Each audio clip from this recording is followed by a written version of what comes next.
Oke, halo ASN berakhlak dimanapun kalian berada. Selamat datang di Smart ASN Podcast pada diskusi edukatif bersama kami dari kelompok 4A Angkatan 73 Latsar CPNS DKI Pemprov DKI Jakarta. Nah, di sini kita akan membedah sebuah topik yang super krusial untuk masa depan kita, yaitu waste to energy, manajemen sampah, dan sirkular ekonomi menuju Jakarta yang lebih baik. Nah, sebelum kita melangkah nih yang lebih jauh, tahu nggak sih kalian kalau Jakarta itu memproduksi lebih dari 7.500 ton sampah setiap harinya? Dan juga yang lebih menegangkan, sekitar dari 50 sampai 57% diantaranya didominasi oleh limbah sampah Jakarta, yaitu rumah tangga.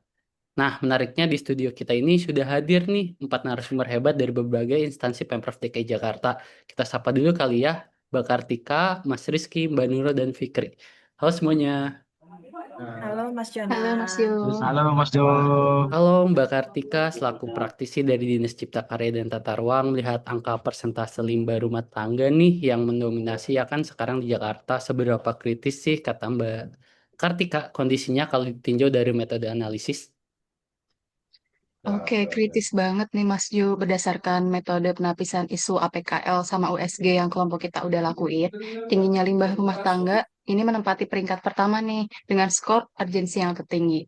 Kalau isu ini kita biarin terus-menerus tanpa ada pembenahan, tekanannya terhadap lingkungan luar biasa berat. Ruang TPA kita makin terbatas, potensi banjir akibat sumbatan sampah juga meningkat, dan yang paling mengkhawatirkan nih adalah lonjakan kasus penyakit seperti ISPA dan penyakit kulit karena memburuknya kualitas air tanah dan udara di sekitar permukiman warga. Berarti lebih ancamannya agak serem juga ya kalau kita tinjau lagi dalam lagi nih, apa sih yang menyebabkan pengelolaan limbah kita nih belum seolah-olah belum optimal banget dari sisi pemerintah maupun masyarakat. Boleh nih Mas Rizky sharing, kata Mas Rizky gimana pandangannya?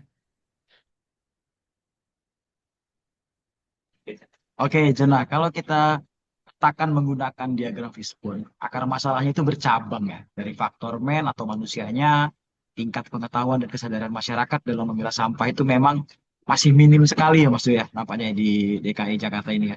Dari aspek material, kondisi sampah organik, sisa dapur dan anorganik kering itu masih tercampur rata saat dibuang di tempat sampah. Mungkin itu ya jadi penyebab masalah utamanya ya Mas.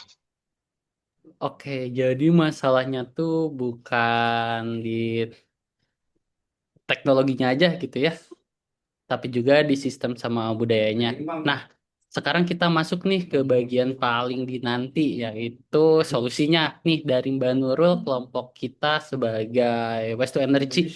Bagaimana sih teknologi ini bisa menjawab benang kusut permasalahan ini? Nah, ini dia core inovasi kita, Mas Jona. Sesuai dengan hasil analisis penapisan solusi metode CBA ya. Cost benefit analisisnya, solusi nomor satu dengan efektivitas tertinggi adalah melakukan gerakan pemilahan menyeluruh sejak dari sumbernya. Mana sih sumbernya itu? Dari rumah tangga itu sendiri. Sampai yang sudah dipilah dengan benar tidak akan langsung dibuang ke TPA secara konvensional, melainkan didistribusikan dulu ke fasilitas pengolahan energi alternatif. Untuk sampah organik yang porsinya 50 sampai 57% tadi, itu bisa kita manfaatkan buat biodigester komunal menghasilkan biogas atau budidaya maggot BSF dan pupuk kompos cair. Bagus banget sih sharingnya. Oh iya Mbak Nurul, kalau misal buat sampah anorganiknya tuh digimanain ya? Udah tahu. Untuk sampah anorganik kering, ini yang luar biasa banget ya. Sampah ini dijadikan bahan baku utama untuk fasilitas RDF, Refuse Derived Fuel, yang ada di Rorotan, Jakarta Utara. Nah, di sana sampah itu diolah menjadi bahan bakar alternatif bernilai kalor tinggi dan stabil untuk menghasilkan batu bara di industri semen maupun ke pembangkit listrik gitu. Inilah wujud nyata untuk konsep circular economy. Yes, bagus banget sih. Oh iya, kayaknya aku balik nih ke Mas Rizky. Nah, Mas Rizky, kalau Boleh Mas bagaimana Jo. sih caranya memaksa atau menstimulasi warga Jakarta agar mau nih memilah sampah mereka dari dapur mereka sendiri? Boleh nih sharingnya? Nah, kalau itu sebetulnya teknologi itu adalah kuncinya, Mas Jo. Kenapa? Sebagai smart ASN kita mengusulkan optimalisasi ekosistem digital di Pemprov DKI dengan menambahkan fitur baru di aplikasi Jaki. Sudah ada, tapi menambah aja penggunaannya. Namanya Jakpilah.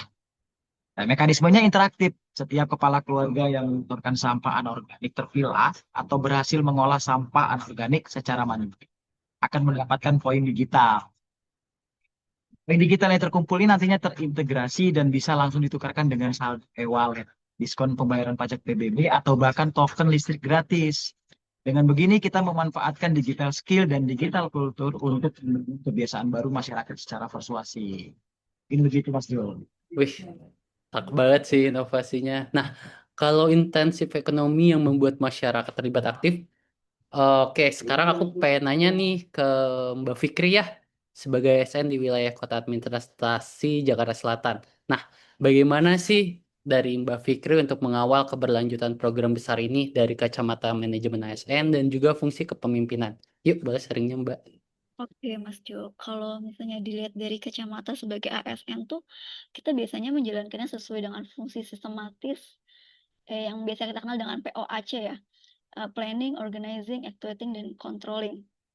Di mana tahap perencanaannya itu pertamanya kita petakan dulu volume sampah per kecamatan. Habis itu tahap organizingnya kita bangun koordinasi dan jenjang kerja yang kuat antar lintas, misalnya dengan dinas LHK atau dengan yang lainnya. Terus pada tahap actuating kita optimalkan gerakan 3R, reduce, reuse, recycle gitu, sesuai dengan teknologi yang tadi udah disampaikan oleh Mbak Nurul ya, yang di RDF tadi gitu kan. Dan terakhir itu fungsi pengawasan atau controlling. Kita terapkan monitoring berbasis data digital serta skema merit berupa reward and punishment. Jadi kalau bisa dikatakan kalau misalnya orang itu dia membuang sampah bisa di aplikasi Jaki atau apa gitu tadi yang Mas Rizky bilang itu dapat reward. Tapi kalau misalnya buang sampahnya di jalanan sembarangan kan dapat punishment gitu kan. Itu sih Mas Oke, Jona. kalau buat komitmen kitanya nih dari 8 nilai karakter Smart ASN gimana nih Mbak Fikri? Gerakan ini merangkum nilai-nilai Smart ASN sih. ASN harus menunjukkan sampah. Kita wajib memiliki wawasan global untuk mengadopsi praktik terbaik pengelolaan energi dunia serta menguasai teknologi informasi lewat monitoring digital. Dan yang nggak kalah penting adalah jiwa hospitality-nya atau pelayanan kepada sesama masyarakatnya, terus mengedukasi warganya harus kayak gimana gitu kan. Gitu sih Mas Jo. Luar biasa banget dari teman-teman semua nih. Cakep-cakep sih buat pemaparan dari rekan-rekan semua. Nah, gak kerasa juga nih kita udah berujung di akhir podcast. Nah, sebagai kesimpulannya nih, tinggi proporsi limbah rumah tangga di Jakarta bukanlah akhir dari segalanya, melainkan dari peluangnya besar. Peran kita sebagai Smart ASN adalah menjadi jembatan strategis yang memanfaatkan teknologi informasi dan fungsi manajemen yang kuat. Kita pastikan nih bahwa 50 hingga 57% limbah rumah tangga Jakarta tidak lagi berakhir menjadi sampah lain. Selain itu, bisa menjadi energi terbaru untuk kita di Kota Jakarta demi Kota Jakarta menuju inovasi Green City. Oke, mari rekan-rekan sekalian kita beri close statement terbaik kita untuk Jakarta. Yuk kita mulai ya, buka mic. Yuk, 1, 2, 3. Kami Kami ASN ASN berakhlak. berakhlak. Siap Kami siap mengawal mengawal Jakarta Jakarta menuju menuju Green Green Green Innovation Innovation City. City. Sampah Sampah dipilah, dipilah, Jakarta Jakarta berkah. berkah. Oke, terima kasih banyak atas perhatian teman-teman semua. Sampai jumpa di Smart ASN Podcast berikutnya. Wassalamualaikum warahmatullahi wabarakatuh. Salam sejahtera dan tetap semangat. Assalamualaikum warahmatullahi wabarakatuh.